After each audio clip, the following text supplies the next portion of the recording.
Good morning students.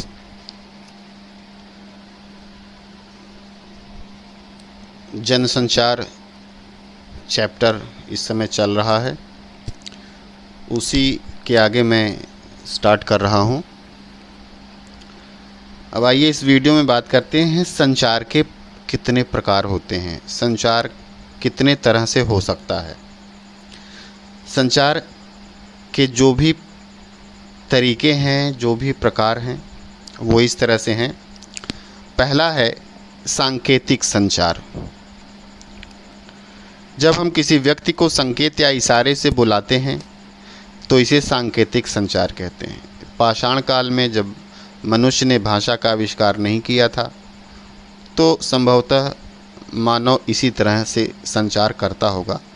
आज भी इस तरह के संचार का महत्व है। स्पेशली जो मूक बधिर होते हैं वो पूरी तरह संकेत के माध्यम से ही संचार करते हैं। आपने मूक बधिरों का जो समाचार देखा होगा तो उसमें वो केवल इशारे करते हैं, मुंह से कुछ बोलते नहीं हैं। हम वैसे भी दैनिक जीवन में हम सब सांकेतिक संचार का इस्तेमाल करते हैं, जैसे अपने बड़ों को प्रणाम करते हुए हाथ जोड़कर हाथ जोड़ना, या फिर मौखिक संचार के समय चेहरे और शरीर के विभिन्न अंगों की मुद्राओं से मदद ली जाती है। खुशी, प्रेम, डर, ये जो भाव हैं ये सांकेतिक संचार के ही उदाहरण होते हैं। संचार का जो दूसरा उदाहरण है वह है अंतःवैयक्तिक इंटरपर्सनल संचार। जब हम कुछ सोच रहे होते हैं या कुछ योजना बना रहे होते हैं या किसी को याद कर रहे होते हैं तो यह भी एक तरह का ही संचार है। इस संचार प्रक्रिया में संचारक और प्राप्तकर्ता एक ही व्यक्ति होते हैं। यह संचार का सबसे बुनियादी रूप है, मतलब आधारभूत यह संचार का रूप है। इसे अंतःवैयक्तिक अर्थात अंदर ही अंदर चलने वाला संचार कहते हैं। जब हम पूजा, इबादत या प्रार्थना करते हैं तब अंतःवैयक्तिक संचार ही होता है। ईश्वर से जो हमारा संवाद होता है अपने से, वह भी अंतःवैयक्तिक संचार होता है। कोई भी संचार होता है उसकी शुरुआत अंतःवैयक्तिक संचार से ही शुरुआत होती है, क्योंकि हम दिमाग में पहले जब सोचते हैं, दिमाग में कल्पना आती है, भाव आते हैं, विचार आते हैं, तो संचार की प्रक्रिया वहीं से शुरू होती है। फिर बाद में शब्दों के माध्यम से या साधनों के माध्यम से प्राप्तकर्ता तक हम भेजते हैं तो वो संचार के प्रोसेस में आ जाता है। बट शुरुआत हम ही से संचार की जब होती है तो वह अंतः अर्थात हमारे अंदर से ही इसकी शुरुआत होती है। तीसरा है समूह संचार। समूह संचार में हम जो कुछ भी कहते हैं वह किसी एक या दो व्यक्ति के लिए न होकर पूरे समूह के लिए होता है, लोगों के समूह के लिए होता है। समूह संचार का उपयोग समाज और देश के सामने उपस्थित समस्याओं को बातचीत और बहस के माध्यम से हल करने के लिए होता है।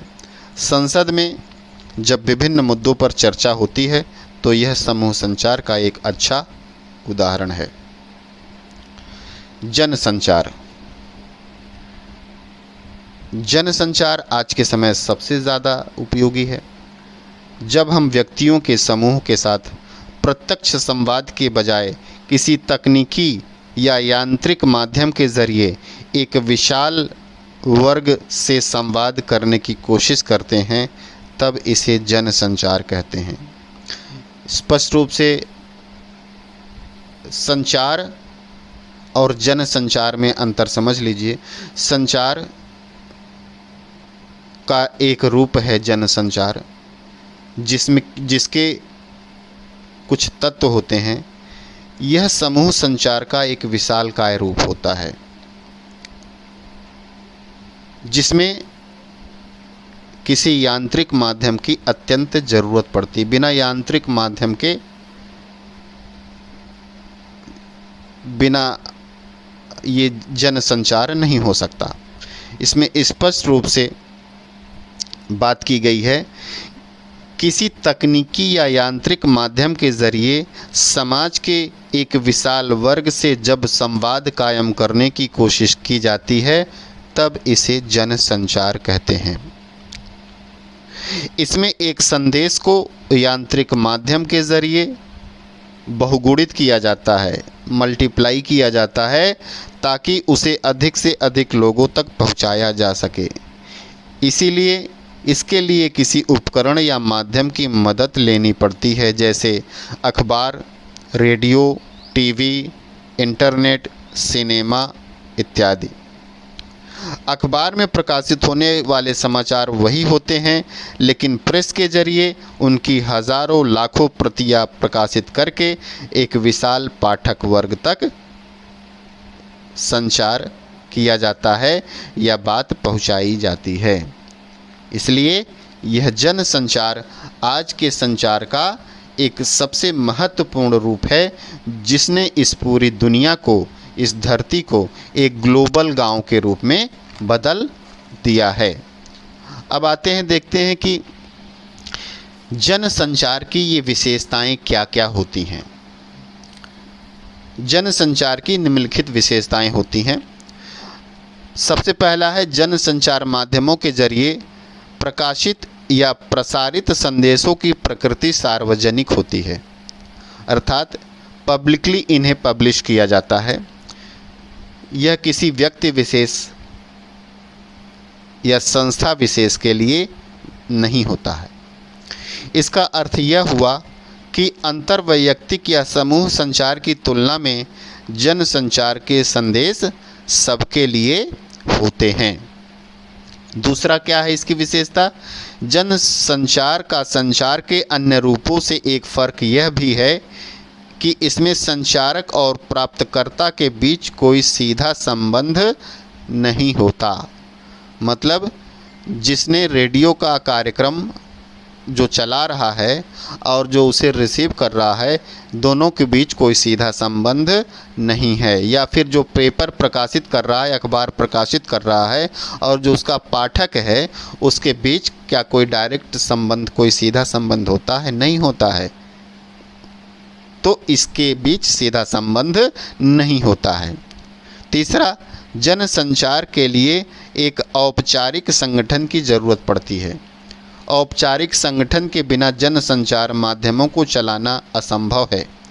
जैसे समाचार पत्र किसी न किसी संगठन से ही प्रकाशित हो सकते हैं, या रेडियो का प्रसारण किसी रेडियो संगठन की ओर से ही किया जा सकता है। चौथा है, जन संचार माध्यमों में ढेर सारे द्वारपाल या गेटकीपर काम करते हैं। द्वारपाल या गेटकीपर वह व्यक्ति या व्यक्तियों का समूह होता है जो जन संचार माध्यमों से प्रकाशित या प्रसारित होने वाली सामग्री को नियंत्रित और निर्धारित करता है, अर्थात जिसे कहते हैं सेंसर बोर्ड। अर्थात कोई गलत चीज़ है, कोई जनता के खिलाफ है, तो उसे ये द्वारपाल या सेंसर बोर्ड उसे सेंसर करके उसको प्रकाशित होने से रोक देते हैं। अब आती है जनसंचार का अर्थ हो गया, जनसंचार की विशेषताएं हो गई। अब आते हैं जनसंचार के कार्य कौन कौन से हैं, कौन कौन से कार्य जनसंचार के माध्यम से संपन्न होते हैं। पहला है सूचना देना। जनसंचार माध्यमों का एक प्रमुख कार्य सूचना देना है। हमें उनके ज़रिए ही दुनिया भर की सूचनाएं प्राप्त हो जाती हैं, और हमारी ज़रूरतों का एक बहुत बड़ा हिस्सा जनसंचार माध्यमों के ज़रिए ही पूरा होता है।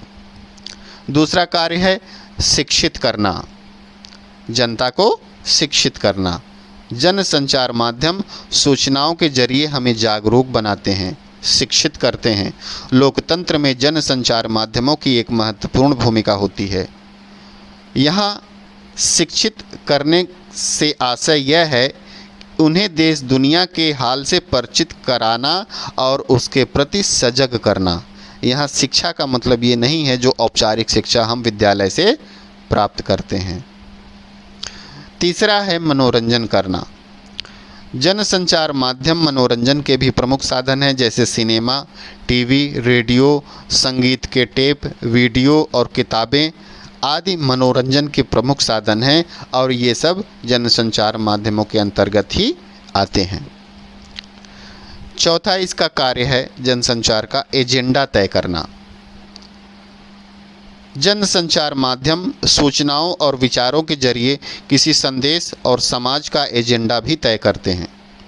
जब समाचार पत्र और समाचार चैनल किसी खास घटना या मुद्दे को प्रमुखता से उठाते हैं या उन्हें व्यापक कवरेज देते हैं तो वे घटनाएं या मुद्दे आम लोगों में चर्चा का विषय बन जाती हैं और किसी घटना या मुद्दे की चर्चा का विषय बनाकर जनसंचार माध्यम सरकार और जनता को उस पर अनुकूल या प्रतिकूल प्रतिक्रिया देने के लिए बाध्य करते हैं।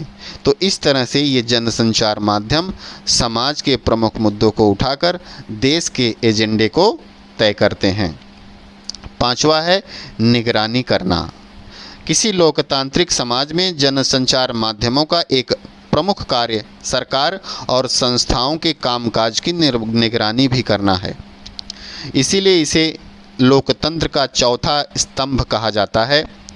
अगर सरकार कोई गलत कदम उठा रही है तो या किसी संस्था में, सरकारी संस्था में या सार्वजनिक संस्था में भ्रष्टाचार व्याप्त है तो ये समाचार पत्र या टीवी या किसी अन्य माध्यम से उन अनियमितताओं को या उन गलत कामों को जनता के सामने लाने का भी ये कार्य जनसंचार के माध्यम करते हैं। इसीलिए इन्हें लोकतंत्र का चौथा खंभा या फोर्थ पिलर ऑफ डेमोक्रेसी कहा जाता है। छठा है विचार विमर्श के मंच। ये जनसंचार के जो माध्यम होते हैं वो विचार विमर्श के मंच भी होते हैं। जनसंचार माध्यमों का यह जो कार्य लोकतंत्र में विभिन्न विचारों को अभिव्यक्ति का मंच उपलब्ध कराने से है। इसके जरिए विभिन्न विचार लोगों के सामने पहुंचते हैं। जैसे किसी समाचार पत्र के संपादकीय पृष्ठ पर किसी घटना या मुद्दे पर विभिन्न विचार रखने वाले लेखक अपनी राय रखते हैं। इसी तरह संपादक के नाम चिट्ठी स्तंभ में आप लोगों को अपनी राय व्यक्त करने का मौका भी देते हैं। इस तरह जनसंचार माध्यम विचार विमर्श के मंच के रूप में भी कार्य करते हैं। तो इस वीडियो में मैं इतना ही कर रहा हूँ। शेष अगले वीडियो में मैं जारी रखूँगा। अभी ये चैप्टर चल ही रहा है।